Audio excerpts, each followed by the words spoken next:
વહાલા ભક્તજનો, પરમાત્મા સદૈવ આપણી સાથે છે. આપણને એમ થાય કે આપણે હારે છે અને પુરાવો મોટા મોટો પુરાવો સાહેબ. આપણે આંખ ખોલીને ત્યાં દુનિયા આખીનું દર્શન થાય. એ તે જ આંખનું ભગવાન પૂરું પાડે છે. આપણા હૃદયમાં 24 કલાક ધબકારા થાય એ પરમાત્મા ચલાવે છે. આપણી તાકાત છે. અને આપણી તાકાત હોય તો આપણે બંધ પડેલા પાછા ચાલુ ન કરી દઈએ. એમાં કે આપણને શીખવાડવું પડે એમ નથી કોઈને. પરમાત્મા ખાધેલું પચાવે છે. પરમાત્મા બ્લડ બનાવે છે.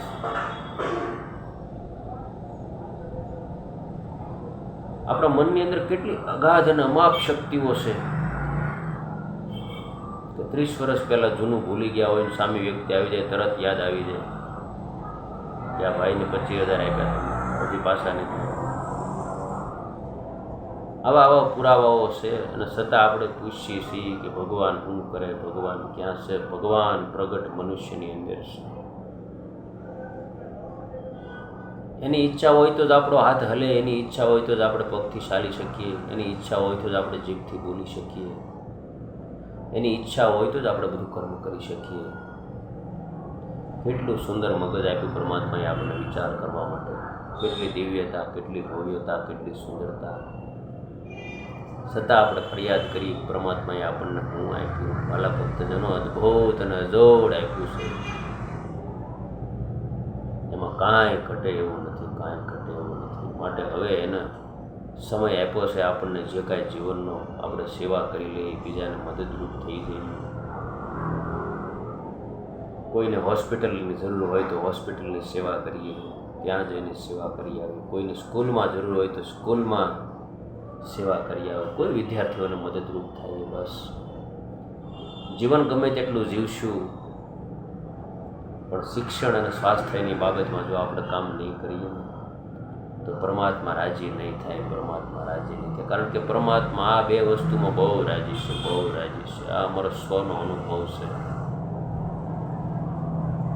કારણ કે કોઈ અટવાયેલો વિદ્યાર્થી હોય ને એની ફીનું કામ આપણે કરાવી દઈએ અથવા કરી આપીએ તો એટલો બધો રાજી થઈ જાય ને એટલા બધા આશીર્વાદ આપે કે આપણે આજીવન તંદુરસ્ત થવું.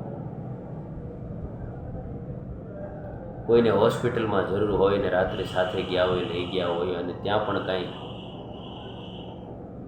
આર્થિક રીતે એમને તકલીફ હોય ને આપણે હેલ્પ કરીએ તો એટલા બધા ખુશ થઈ જાય આખો પરિવાર અને એમનો આશીર્વાદ આપણને આજીવન તંદુરસ્ત રાખે. મિત્રો, કરવાની આ બે વસ્તુ ખાસ છે અત્યારે આજના સમયની અંદર. આ તાતી માંગ છે. શિક્ષણ અને સ્વાસ્થ્યને, શિક્ષણ અને સ્વાસ્થ્યની બાબતમાં જો બહુ સારું કાર્ય વધતું થાય ને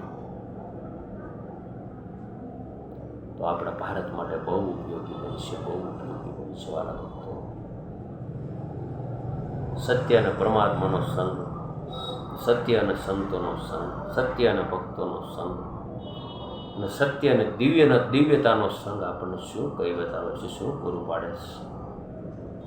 આપણે આપણું કાર્ય કરતા રહીએ, આપણે આપણી દિવ્યતામાં, આપણે આપણી ભવ્યતામાં ઊંડા ઉતરતા રહીએ.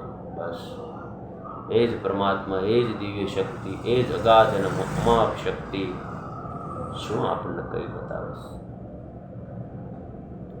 માટે ફરી ફરી કહી છે કે માનવ સેવા એ જ પ્રભુ સેવા, માનવ સેવા એ જ પ્રભુ સેવા. તો જ મળે જીવનમાં સાસા મીઠા મેવા, સાસા મીઠા મેવા, મીઠા મેવા. માનવ સેવા એ જ પ્રભુ સેવા. કોઈ પરેશાન માણસને આપણે ખુશ કરી દઈએ, કોઈ દુઃખી માણસને આપણે સુખી કરી દઈએ તો મારો તમારો પરમાત્મા એની અંદર રહીને આપણા હરેક કાર્ય સિદ્ધ કરશે.